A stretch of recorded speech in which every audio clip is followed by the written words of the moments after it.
Bom, pessoal, é um prazer estar aqui.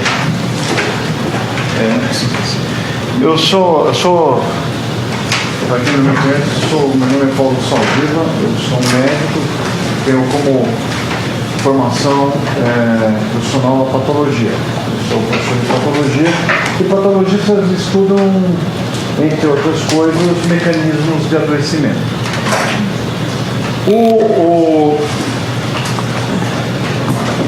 As mudanças climáticas, né, elas são objeto de uma discussão muito grande, inclusive elas motivam uma parte da produção organizada de ignorância.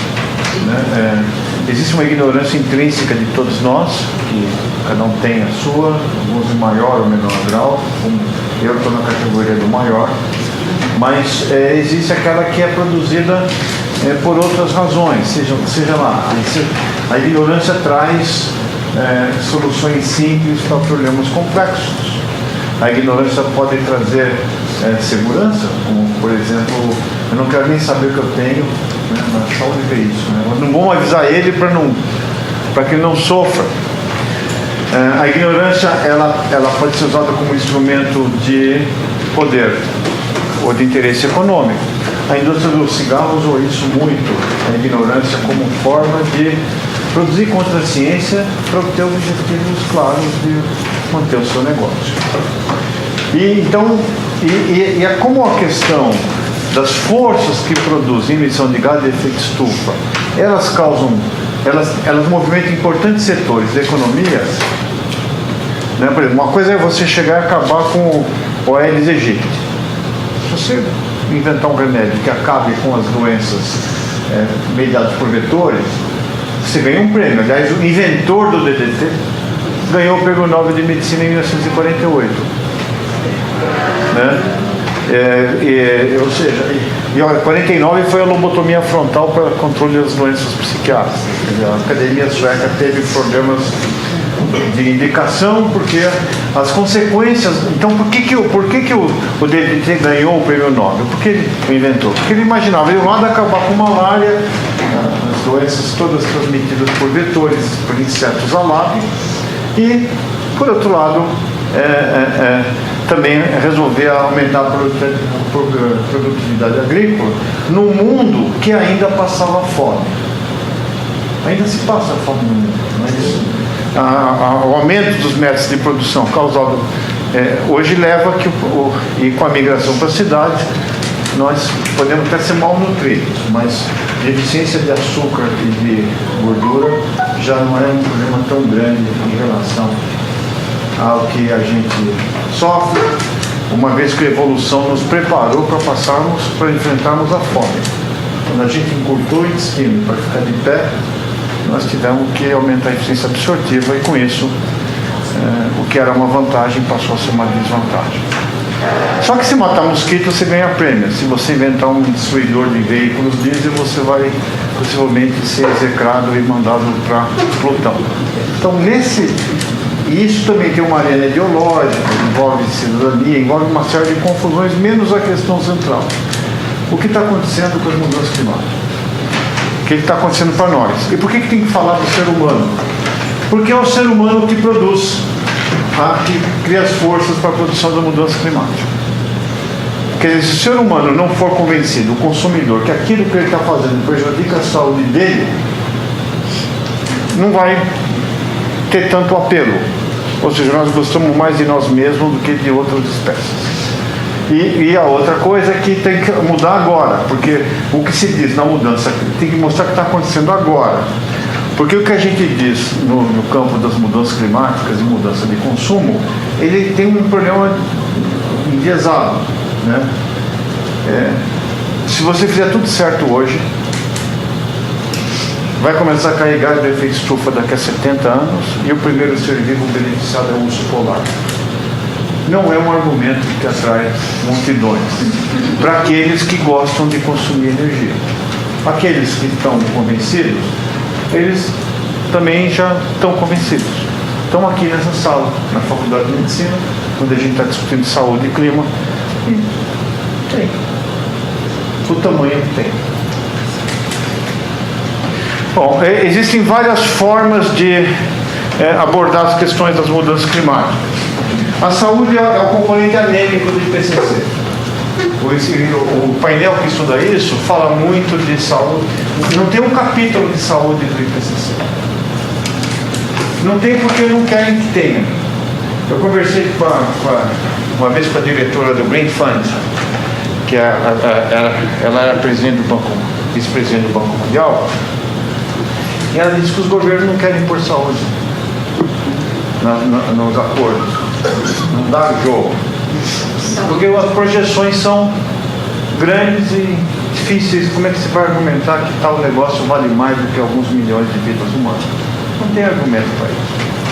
Então, a saúde aparece sempre no rodapé, dentro de outros contextos, mas não como aspecto central.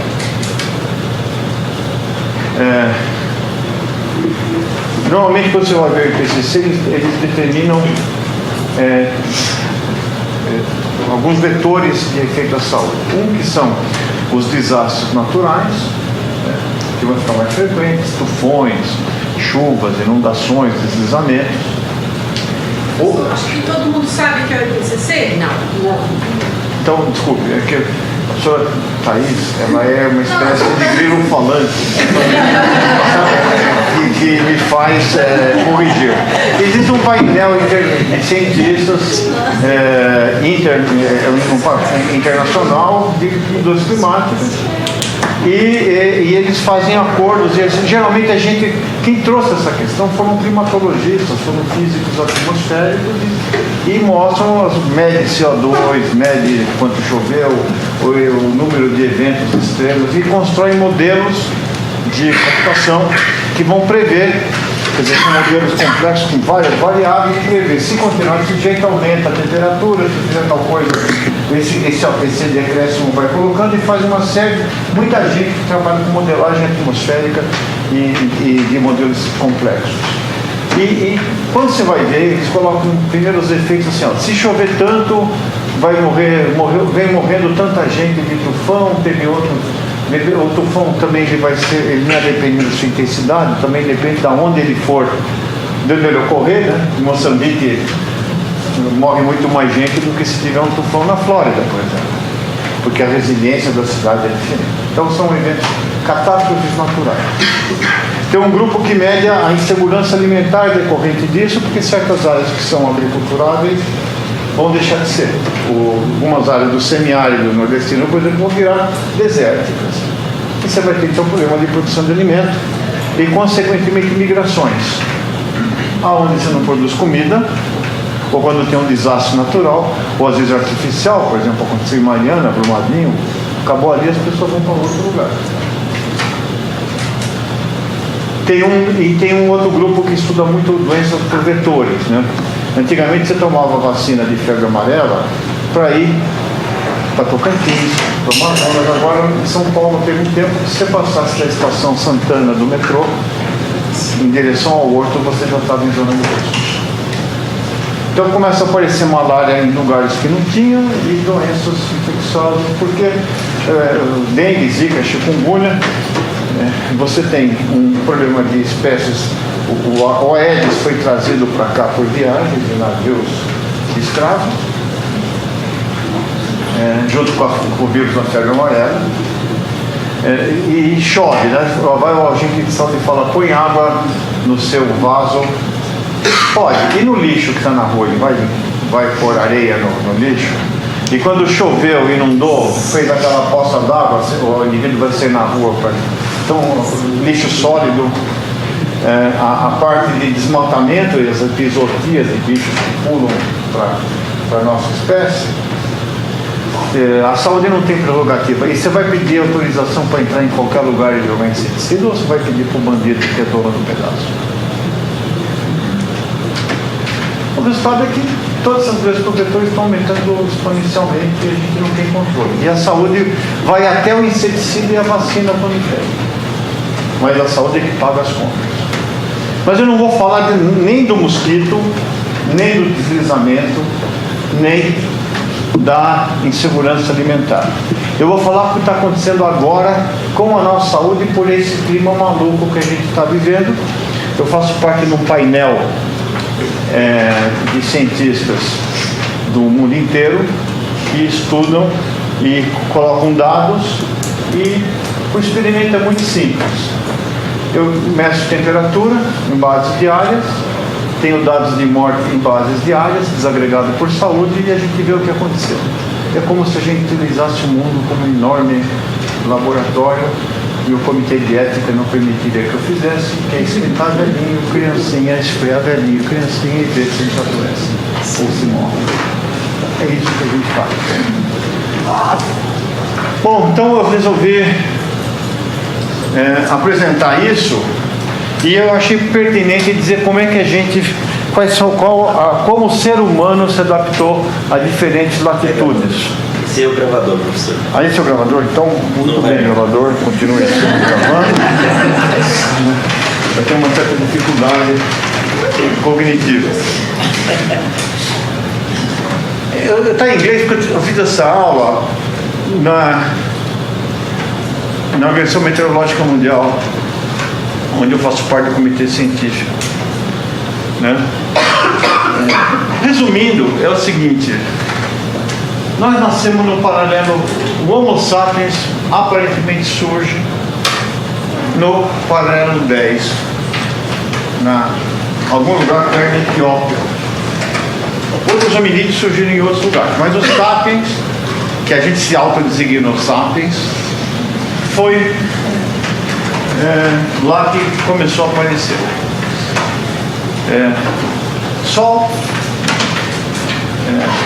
calor, né? E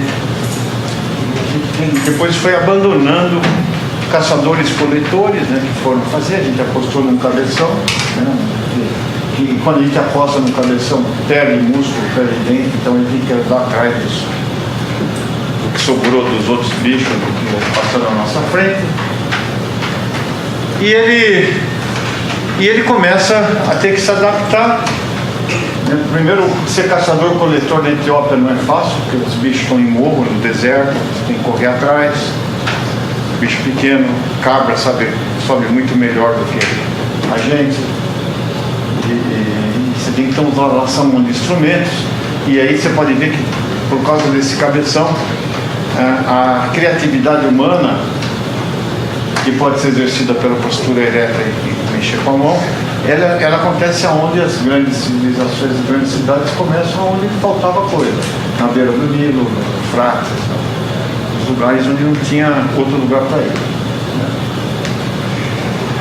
Mas você foi adaptando então a vestimenta, tem adaptações então da forma de organizar aquelas comunidades de caçadores-coletores. Mas você tem que também, na medida que você vai crescendo a população e você vai migrando para outros lugares, o teu corpo também foi mudando para as alterações de luz e temperatura. Então a conquista de novos espaços foi sendo seguida por adaptações do nosso organismo para enfrentar essas situações, né? Só que isso levou, quando você sai da Etiópia e passa, por exemplo, para o sul da Europa, e depois você vai para o norte da Europa, ou vai migrando em direção ao Oriente, você faz isso numa escala de milhares de anos. Agora não, o clima está mudando em décadas, poucas décadas. Será que a gente consegue correr atrás? Então essa pergunta que a gente tem que colocar, né?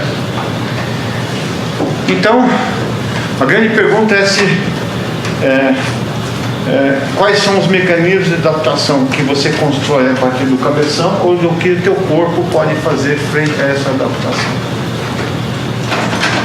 Então, como é que funciona, né? Como é que a gente sente temperatura? Você tem uma radiação, essa radiação ela é sentida no corpo por termorreceptores, ela vem por convecção, né, e condução. Aí você tem receptores cutâneos logo embaixo da pele. Isso vai atingir os receptores, os neurônios sensitivos da medula, E tem, então, você vai para uma região para córtex cerebral, que altera teu comportamento, algumas funções, e outra coisa através do núcleo parabraquial, chega no núcleo pré-óptico do hipotálamo, que controla alguns centros termorreguladores e deflagram respostas. Quando esquenta, você vai suar, vai fazer dilatação das artérias periféricas e você vai diminuir o seu metabolismo. Então, tanto a adrenalina como o cortisol e o hormônio tiroidiano vão para baixo.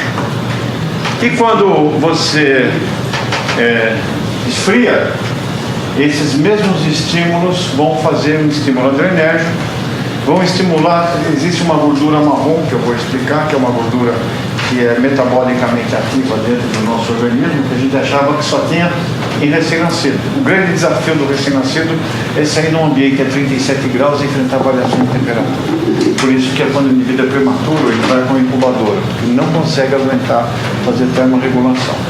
E ele tem um aquecedor interno que é a gordura marrom, que ela tem muita mitocôndria, mas ela desacopla o ATP sem produzir com uma proteína desacopladora chamada termogelina, que esquenta você. E a gente achava que gordura marrom desaparecia na puberdade, mas os estudos de ressonância mostram que pessoas conseguem manter gordura marrom até avançadas fases da tua vida.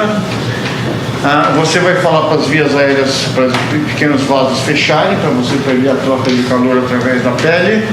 Você vai aumentar a taxa metabólica, fazendo então com que o teu coração bata mais depressa, que você tenha aumento de hormônio tiroidiano e da adrenal, e você vai estimular o teu músculo esquelético para dar uma tremida e consequentemente poder, é para você esquentar. Como se esquenta correndo, ele pode contrair sem causar movimento, só por fasciculação, e aí você consegue esquentar. Bom, então, basicamente, quando você esfria, quando esquenta, você faz vasoconstrição, quando esfria, você faz vasoconstrição, quando esquenta, você faz vasodilatação. Dá para sentir isso. Num dia de calor, às vezes, você pode levantar de manhã assim da cadeira, dar uma certa tontura. É que, como está tudo aberto na periferia, é o tempo de você acertar a pressão arterial, porque a tua periferia está aberta. Né? E assim funciona, e assim vai. Bom,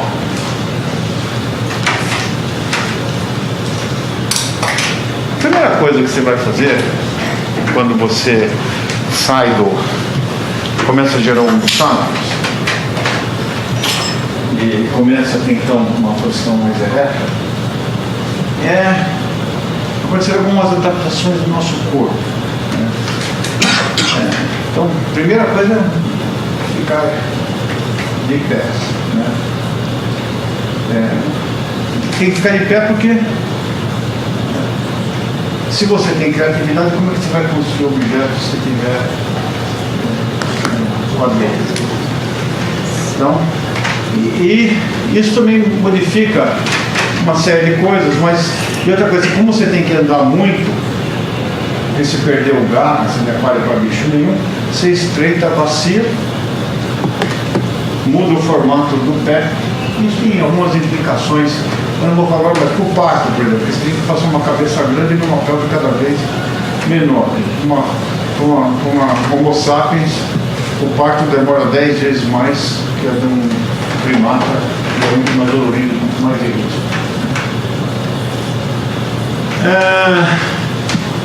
Outra coisa, você tem que mudar a cor da pele quando você vai mudando de lugar. Você perdeu pelo, com exceção de alguns. Tony Ramos, por exemplo, não. Você perdeu pelo, né? E isso, aí tua pele fica direto exposta ao sol. Se você tem, por exemplo, essa espécie que é meio sem pelo, ereta. Se não tiver alguma proteção, a tua vitamina B, o complexo B vai ser oxidado se não for a divisão celular. Por outro lado, se você vai tendo que migrar para lugares com menos sol, se você não tiver uma pele clara, você não oxida o calciferol da pele, não faz vitamina D, não tem resistência ao uso. Então, a ideia de raça baseada em cor da pele não tem nada a ver, é uma conquista evolutiva. A segunda coisa, né, muda a forma do corpo por alterações epigenéticas. São a mesma espécie, o genoma é o mesmo, mas você modifica algumas coisas. Por exemplo, um indivíduo que mora em metrópole e tem cobertura de cabo e morro, ele tem que ter um biotipo longilíneo e um tipo de musculatura mais resistente a esforço físico, né? Musculatura vermelha. Por isso que a gente ainda vai ganhar maratona de Etiópia, porque eles estão correndo essa maratona há 300 mil anos. E foram selecionados, só aqueles que conseguiam correr muito no calor e subindo e descendo, é que conseguiam achar os bichos que eles tinham que pegar. Por outro lado, se você estiver lá no norte do Alasca, nos Inuits, nos Esquimós, não, você tem que ser menorzinho, mais gordinho, né? Com panícula de pouso para te fornecer como isolamento. E quando você tem uma relação de massa com altura, né? A relação peso sobre altura elevada, você tem uma superfície proporcionalmente menor com a mesma massa. Quanto mais comprido, maior a sua superfície corporal proporcional à sua massa. Então você esconde as suas vísceras vitais dentro de uma camada de gordura, numa bola. E aqueles que entupiam de aterosclerose, entupiam, morriam, e aqueles, ou seja, quem fazia tendência genética para aterosclerose, desapareceram. Então se tem alguma coisa chamada gordo saudável, está lá no Alasca. Né? O que eles morrem é por causa de fratura patológica. Eles não conseguem fazer a vitamina D e ter ossificação completa, porque eles têm que esconder a pele, mesmo quando tem sol, porque não aguenta. Né?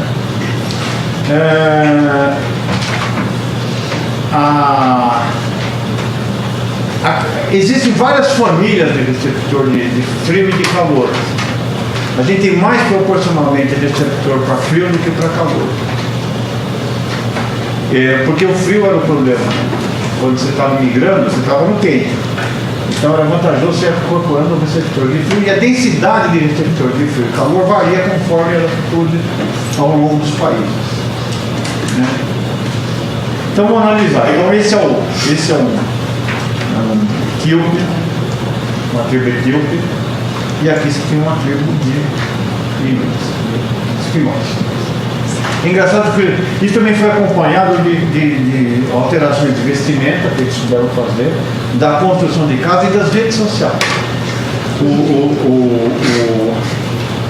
Os Inuits, quando eles pegam uma baleia ou um bicho grande, eles pegam o que é necessário para aquela tribo viver, mas deixam pedaços da baleia no gelo, no safriso, em pedaços onde existem rotas de pessoas que eles nunca vão ver na vida. Eles conseguem, eles têm entendimento que a solidariedade é importante para a preservação de pessoas que talvez eles nunca topem, nunca conheçam, nunca tenham uma pessoa. Bem como acontece hoje com a gente. E veja o que acontece com eles. Né? Teve gente que fez isso, tinha uns trabalhos de fisiologia nos anos 60 que eram demais. O indivíduo vai com uma maquininha de colocar, basicamente uma geladeira, você controla e mede a vasoconstrição, a curva de vasoconstrição das pessoas. Né? Aí ele põe o indivíduo em água quase zero e vê o que acontece. O indivíduo que é que é etíope, ele tem uma vasoconstrição cavala, cai a temperatura dele, demora um tempo para ter o reflexo de... Porque na hora que você faz uma vasoconstrição forte, falta oxigênio para frente. Então, a acidose e a hipóxia fazem com que você tenha uma vasodilatação preventiva. No Inuit, demora muito pouco para voltar. Isso significa que porque ele vai ter que enfiar a mão para pegar peixe. E se ele fizer uma vasoconstrição importante, ele faz necrose de ponta de dedo, o frostbite do nariz e tal. Então eles foram programados para não... Houve mudança nos receptores e na intensidade da resposta ao frio, por exemplo. Né? E a pele, né? A pele foi outra fundamental, né?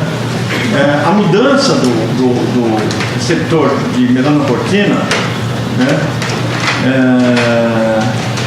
Foi importante para que você tivesse a pele com a cor necessária para você manter não oxidar a vitamina B12 e também permitir que passasse o V suficiente para você fazer vitamina D. E outra coisa, existe você teve que mudar a percepção a frio, diminuir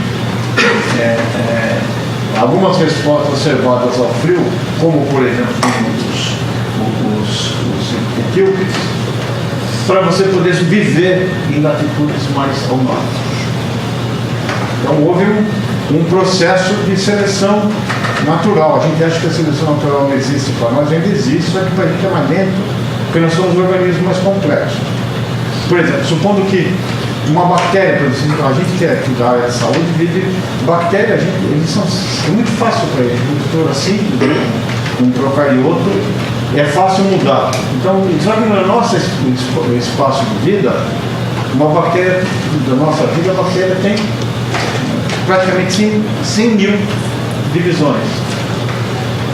Então, quando você põe uma pressão seletiva como antibiótico, os que morriam vão embora, dão mais espaço para que eles irem embora. Para nós, por exemplo, eu acho, por exemplo, que existe uma pressão seletiva para a gente ter 3 braços.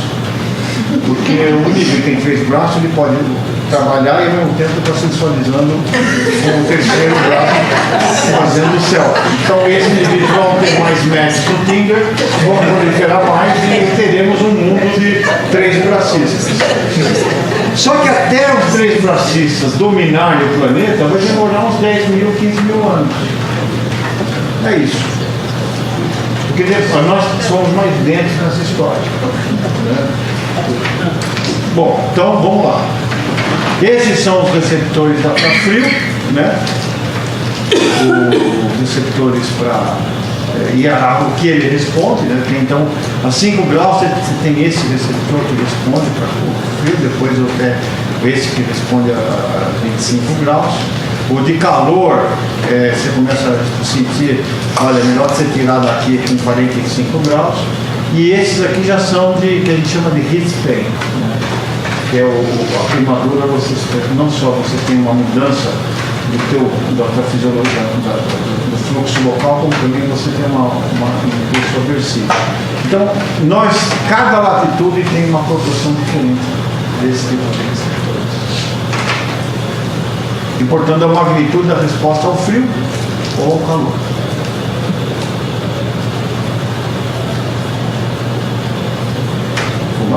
Tá aqui, gordura marrom.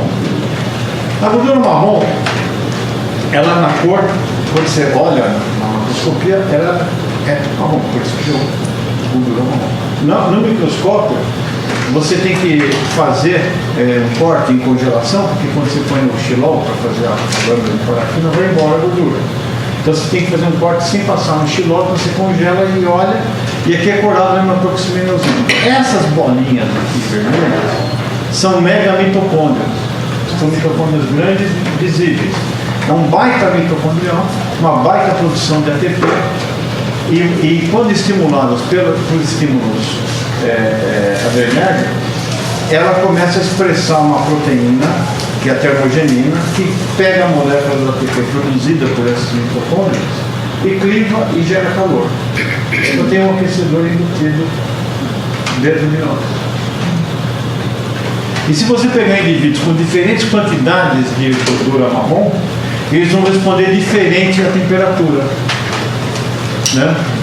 Então, se você colocar o indivíduo no frio, né, aqui é a temperatura corpórea dos indivíduos que têm pouca gordura marrom é negativa. Perdão. Aqui a bobagem faz isso. Ele tem um poder. A pessoa fica meio atordoada de bobagem, perde a consciência. Acontece muito. E nas minhas aulas para graduação, a gente põe cinto de segurança. Tem uma cinto. Isso é comum. Não sinta-se. Né? E aqui, né, o mesmo estímulo de você cair a temperatura, induzir o indivíduo a ficar numa água gelada a quase 4 graus, o fato do indivíduo ter gordura marrom previne que ele sinta que a temperatura dele muda. Ele liga o aquecedor. Daí que tem pessoa friorenta e pessoa calorenta, e eu vou explicar isso depois. Bom, então o que acontece? Agora vimos que... A pergunta então até agora é assim: nós conseguimos sair da Etiópia e morar no Alasca. Certo? E a gente conseguiu isso através de mudanças que o nosso neurônio, o nosso cabeção fez com que a nossa criatividade desenvolvesse formas de organização social, de habitação, de roupas. E também a nossa fisiologia mudou. Isso toma tempo, como a história dos 3 braços. Só que agora está mudando depressa. Nós temos isso, e na cidade muda cada vez mais. Existe, quer dizer, o aquecimento global pode ser testado experimentalmente nas cidades, onde existem ilhas de calor. E a cidade então tem temperaturas desiguais conforme você vai assim na periferia, no centro, e mais, a temperatura varia muito rapidamente.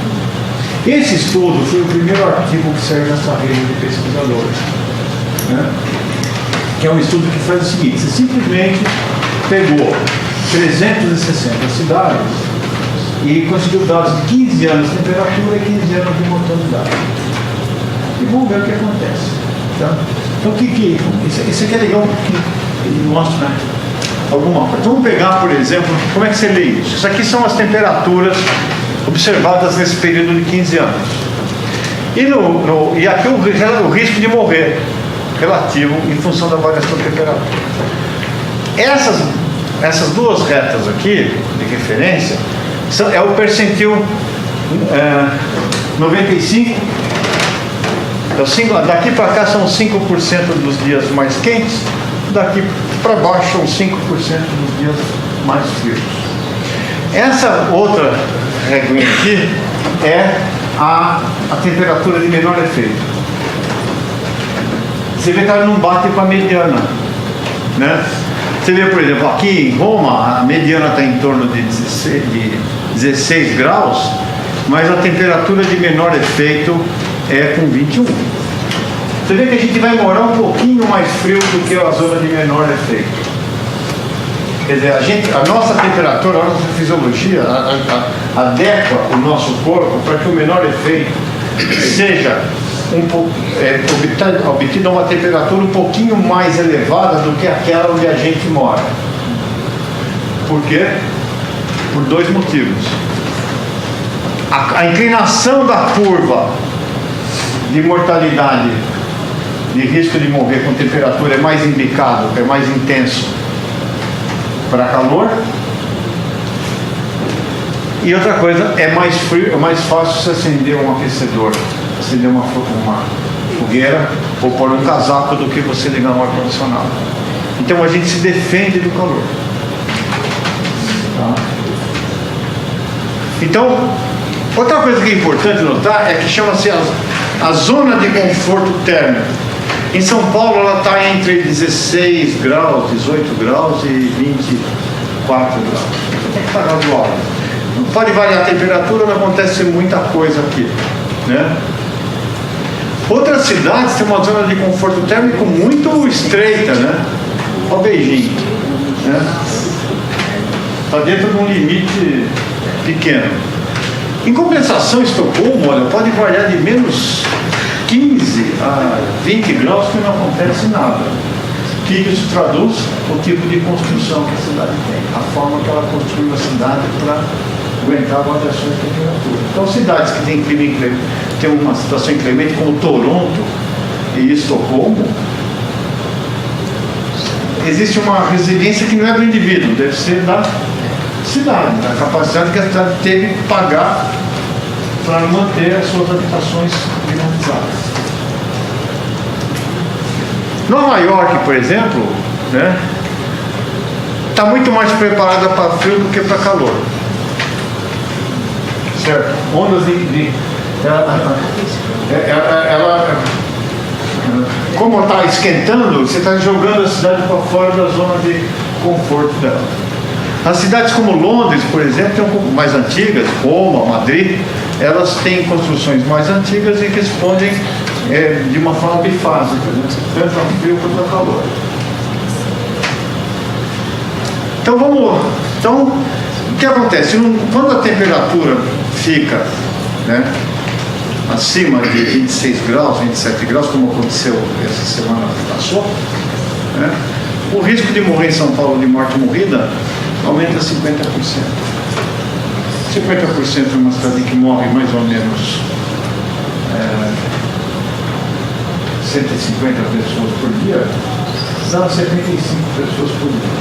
Isso que foi embora, e foi embora sob a forma de infarto, porque houve vasodilatação, perde água pelo perde sensíveis, o sangue concentra, o coração, para manter pressão, quando tem uma periferia aberta e com menos volume circulante, tem que trabalhar mais depressa e pode não aumentar.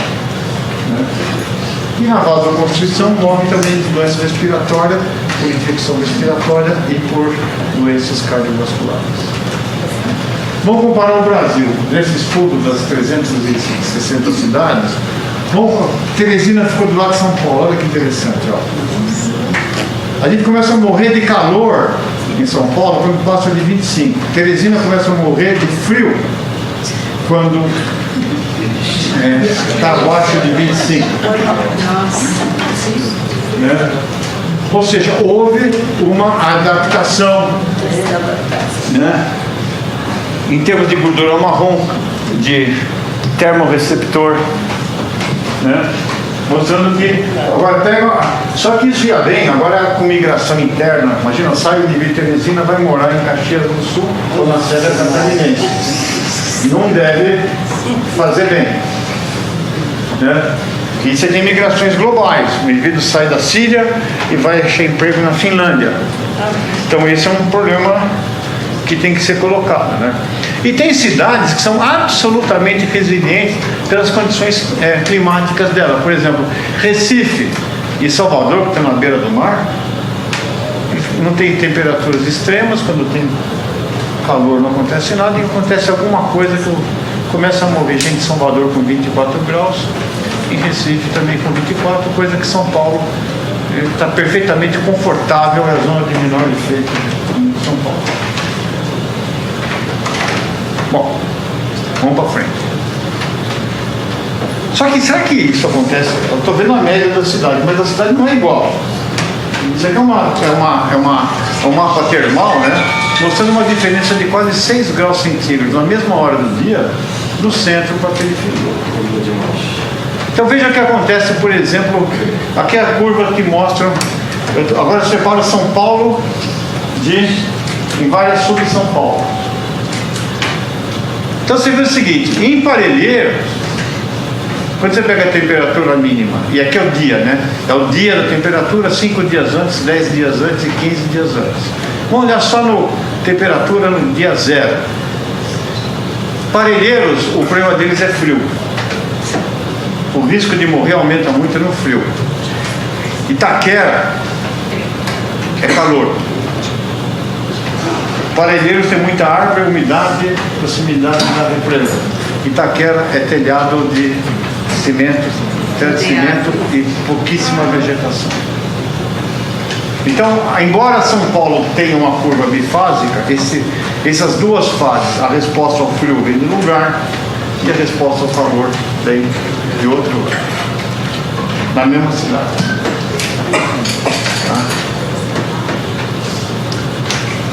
Vamos para frente aqui. O que faz uma cidade, então, ter maior resistência a frio e calor, né? O que faz uma cidade ser vulnerável ao calor, né? E o que faz uma cidade vulnerável ao frio? O que chama isso? Uma comparação? É uma comparação de 360 cidades em diferentes latitudes, em diferentes países, tá? Uma cidade que isso aqui é o risco de isso para um aumento, né? Uma onda de calor. O que faz uma cidade responder a uma onda de calor? São as cidades que têm maior densidade populacional, que têm população mais idosa, as cidades mais ricas, mas com índice de desigualdade grande e que tenham poluição junto. O que protege as cidades? A estrutura hospitalar e a porcentagem de área verde circundando a cidade. Plantar protege a cidade contra ondas de calor. Reduz substancialmente a porcentagem de mortes por isso. O que faz uma cidade ser responsável a frio é mais imprevisível. Você não tem nenhum coeficiente significativo de prever a cidade e não responder a frio. Mas a onda de calor você sabe, né? O que vai acontecer frente à projeção de 1,5 graus, que é o que a gente está lutando para ter, se tudo é certo, né? Aqui então você vai ver as mortes devido ao frio, que devem, em alguns lugares não acontece nada, né? Você vai ter, se esquentar um pouquinho, o norte da Europa vai ter uma redução das mortes devido ao frio, porque esquentou, né? E não vai ter muito aumento da mortalidade, vai ter uma redução da mortalidade devido às ondas de calor. O Vietnã, a América Latina e a Austrália, né, elas vão todas aumentar a morte por calor. Quem vai pagar? Ou seja, países frios vão melhorar as mortes por frio e os países quentes vão piorar as mortes por calor. Só que o balanço disso é muito mais gente morrendo do que sendo salva pela redução do frio. E esse é o impacto de mortes na região equatorial, na região árida, na região temperada e na região que tem neve. Então você vai ver que quem vai pagar a conta está aqui, ó. E somos nós, para variar. Nós e africanos, né? E Oriente Médio. A gente adapta. Esse artigo, a gente fez, estudou 1.820 cidades brasileiras, com dados de internação do SUS e em diferentes regiões do Brasil. E comparou o mesmo aumento de 5 graus centígrados no início e nos 2 primeiros meses da estação quente e nos dois últimos meses da estação quente. Então, em geral, morre mais gente no começo, por mesmo aumento de temperatura interna, melhor dizendo, né? Internação por todas as causas, no começo do que na segunda estação. Isso é adaptação ou é colheita? Quer dizer, morre tudo no começo e depois não tem mais quem, os vulneráveis. Você não repõe os vulneráveis depois, né? Porque o indivíduo, alguma experiência, o indivíduo morre uma vez só. Isso, como patologista, eu posso garantir que não existe a morte múltipla, né? Então, ou você levou todo mundo que já ia. E onde acontece isso por faixa etária? Ah, não está aqui. Eu vou... Ah, está aqui. Perfeito. Então está aqui.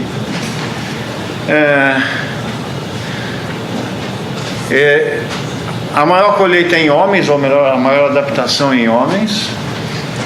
Criança não adapta, tá? E o maior efeito de, digamos, de redução é acima dos 40 anos de idade. Você começa a ver isso, tá? Bom, então o resultado é o seguinte que a gente tem. Quanto que dá se a gente considerar todas as inclinações, todas as... outra coisa que a gente viu que não é só a temperatura, mas a variabilidade da temperatura. Eu não quero... como ela muda no dia, como é que a gente calcula a variabilidade? Você pega a temperatura média do dia, aí tem a temperatura 1 da manhã, tem um valor. Às 2 da manhã, outro valor. Você pega todas essas diferenças da temperatura horária em relação à média, você faz um desvio padrão. Você tem o desvio padrão, a gente estimou como uma medida da variabilidade da temperatura ao longo das 24 horas. Quer dizer, em cima da temperatura, a velocidade com que ocorre essa mudança no dia adiciona um fator de risco a mais. Quais são os problemas, então, que a gente tem para enfrentar? Nós estamos vendo que os efeitos são muito maiores em idosos e vamos pegar os mecanismos de adaptação. Para você sentir temperatura, você precisa ter terminações sensitivas funcionando. Tem que ter. O que acontece com o diabetes? Os vasos não precisam mexer. O que acontece na aterosclerose, na hipertensão arterial? A gente pode até medir, ou pode deixar de medir, ou também a gente, quando mede, quer fazer a resposta, mas o vaso não vai, né? Os maiores efeitos de aumento de temperatura, de 5 graus, vão estar em crianças abaixo de 4 anos e em adultos acima dos 60. O primeiro é porque o termostato ainda não amadureceu. Então, não é incomum que quem filho pequeno já teve, que uma pequena otite dá um febrão, vai para 39, 40 graus com uma infecção bacteriana comum. O idoso, se você for esperar ter febre para diagnosticar infecção urinária ou pneumonia, esquece. Então o termostato quebrou. Né? Então a pergunta é que já existem bases quantitativas, tanto em escala global, e o Brasil, fiquei surpreso, é o país com o maior número de estudos em variabilidade de uma cobertura geográfica. E foram feitos aqui na Faculdade de Medicina da USP.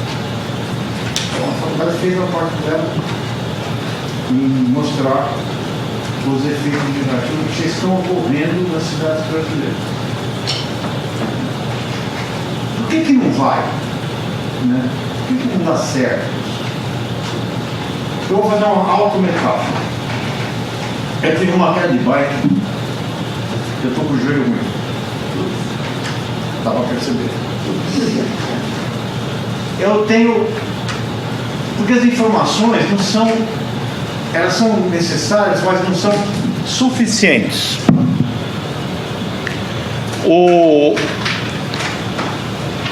Eu tenho informação toda hora do que eu tenho que fazer para descer esse degrau para não cair.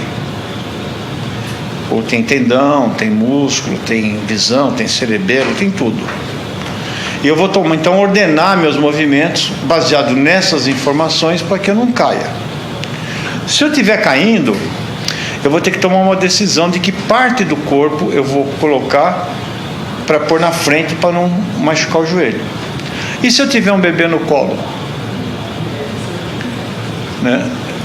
Já fica mais complicado, porque eu vou ter que ter um outro nível de decisão onde depende de altruísmo e uma série de outras coisas. Acho que a maior parte de nós aqui vai tentar salvar o bebê e dane-se o joelho. Mas se o lóbulo do joelho for mais forte que o do bebê, você vai usar o bebê como almofada para proteger o joelho. É exatamente isso que nós estamos falando.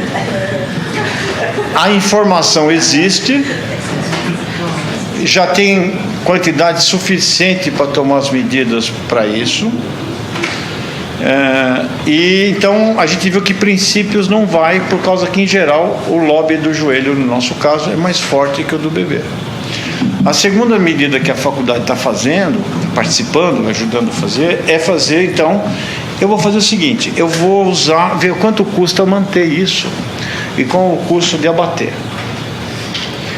E para isso a gente está usando como indicador o indicador é a poluição do ar. Porque a poluição do ar tem gás de efeito estufa de longa permanência na atmosfera, que fica lá 70, 80 anos, mas tem poluentes de curta duração que tem efeito local e que faz a gente adoecer, ter câncer, infarto, outras coisas. Geralmente o que emite gás de efeito estufa também emite poluentes locais. Se você reduzir a produção de poluentes locais, você reduz tanto as emissões de gás de efeito estufa, quanto os poluentes que vão fazer a gente ficar doente.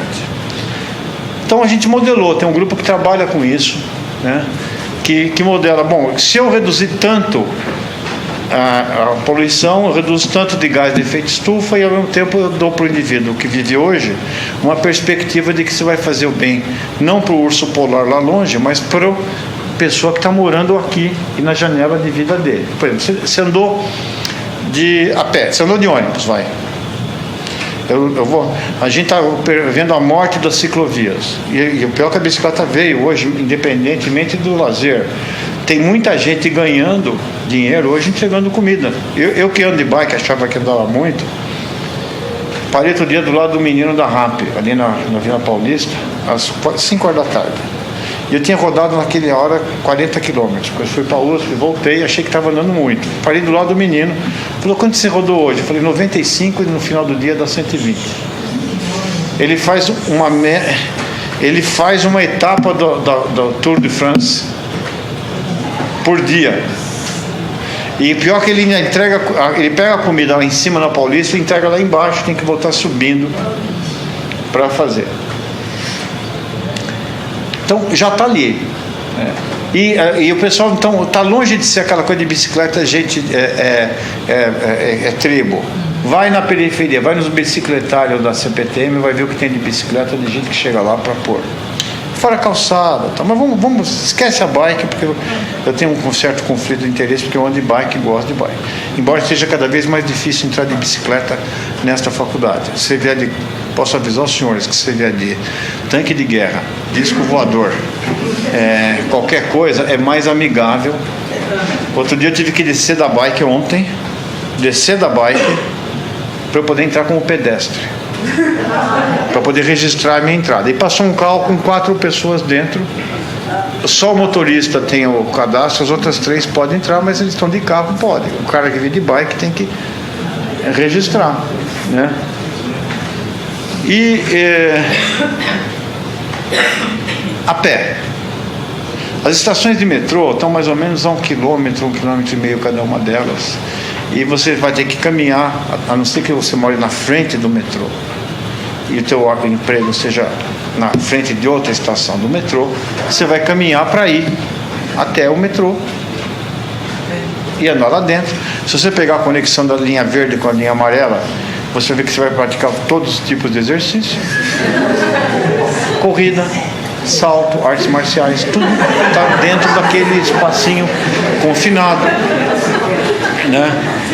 E você vai olhar no marcador de passos do teu celular, que dia que você anda de ônibus, você sem perceber, você andou de 6 a 7 mil passos por dia. Sem perceber. E com isso você está praticando mobilidade ativa e promovendo saúde. Se você computar isso, mobilidade ativa, redução de poluentes atmosféricos, você chegou, por exemplo, e foi convencido, voltando àquele ser que eu falei que não perdeu pelo. Sai uma criatura peluda, sai de trás do freezer e fala, coma este bife da Friboi. E você diz, não. 20% de redução de carne vermelha é 14% menos de risco de câncer de trato digestivo. Portanto, existe um ganho imediato.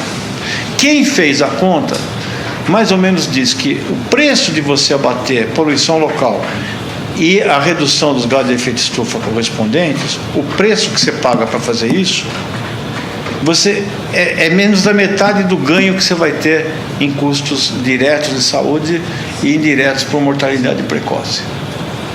Então não se justifica nem do ponto de vista moral, nem do ponto de vista econômico. Então,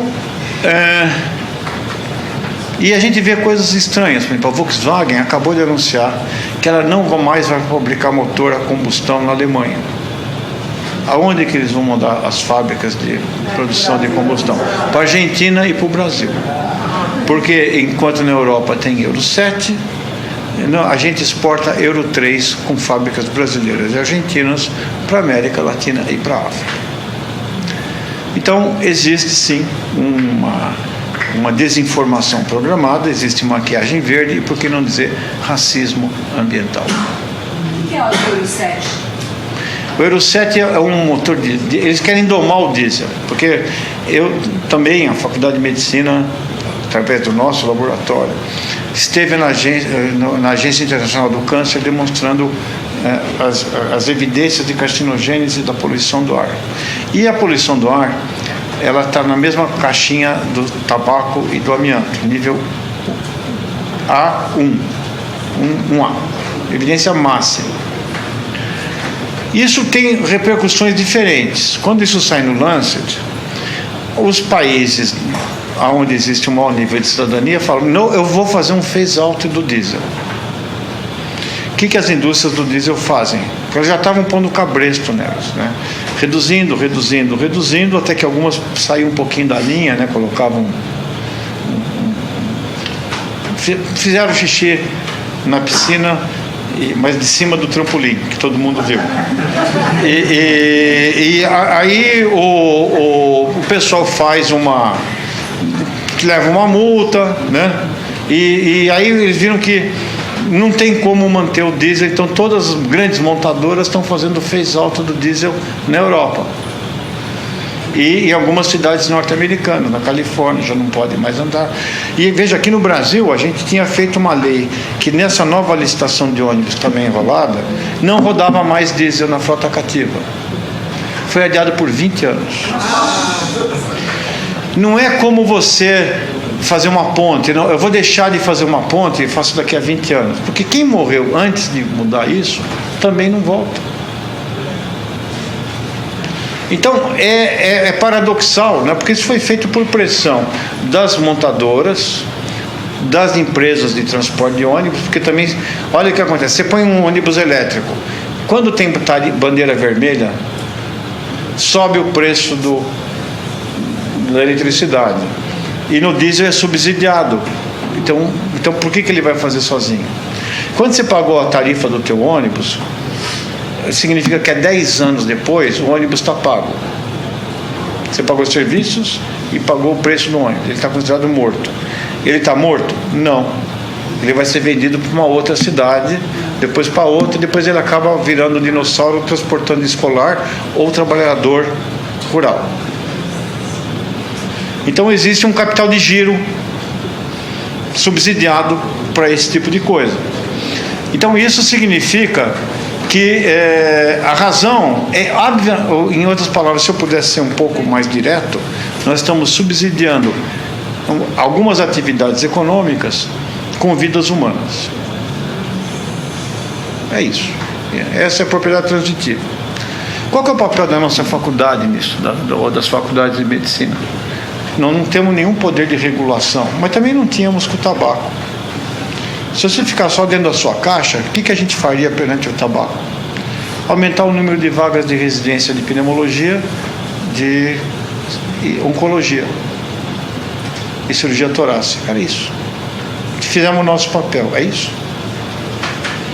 Pois bem, nós temos que produzir a melhor ciência possível, que é essa aqui, que a gente tenta fazer, o melhor possível, na medida das nossas condições. Nós temos que discutir os aspectos éticos da questão, porque a gente está, não que a gente seja melhor, a gente pode. A gente não perde dinheiro nenhum, nós já somos pagos para isso. Eu não vendo carro, não vendo combustível, não faço nada. Então não posso falar porque tem gente que não pode falar porque perde o emprego, tem gente que não pode falar porque perde emprego no governo, e assim vai. Então nós podemos discutir os aspectos éticos da questão. Nós podemos a saúde tem um papel importante de capilaridade de informação. É o único órgão público que eu conheço, o único sistema de governo que faz campanhas integradas da esfera federal, estadual e municipal e vacina milhões de pessoas no mesmo dia. E ela tem que fornecer as bases para a litigância, porque não vai ser por bom mocismo. Você acha que a indústria do tabaco não sabia que o cigarro fazia mal? E ao saber, eles falaram, vou sair do negócio porque isso faz mal para a saúde das pessoas? Não é assim que funciona. Então, na minha opinião, e a nossa saúde ainda está formatada no tempo do Oswaldo Cruz. Ela é formatada para doenças infecciosas, para vacinação, e se ocupa muito de manter o sistema de saúde funcionando, hospitais, ponto de atendimento. Saúde ambiental e essas coisas não é forte na saúde brasileira, na estrutura da saúde pública brasileira. Então talvez essa faculdade tivesse um papel. Não sei se vai ter. Eu não acho que ela tenha essa pegada tão cedo. Talvez venha de vocês mais novos. Talvez seja um período que a gente decida fundar a Sociedade Protetora do Ser Humano. Por enquanto, o único ser humano que é objeto de controle é quem morar no mato, indígena, quilombola e ribeirinho. O ser humano urbano está esquecido. Sabe qual a diferença de expectativa de vida? O risco de morrer. Se eu pegar, e eu vou acabar por aqui, o risco de morrer de infarto na cidade de São Paulo, e fizer linhas radiais, se eu tiver a distância que ele tem do centro, o índice socioeconômico da região que ele mora e a cor da pele, o R2 no modelo de ajuste é 70%. A gente ensina na Faculdade de Medicina 30% do que é necessário para evitar morte precoce por infarto agudo do miocárdio. O resto vem de outras políticas, de outras áreas. Nós devíamos estar tomando a liderança de fazer isso. Ainda não chegamos lá. Por isso que para mim é um privilégio estar falando para vocês nesse espaço, porque raramente eu sou convidado para falar isso, tanto na graduação quanto em cursos, digamos, atividades da faculdade. Muito obrigado.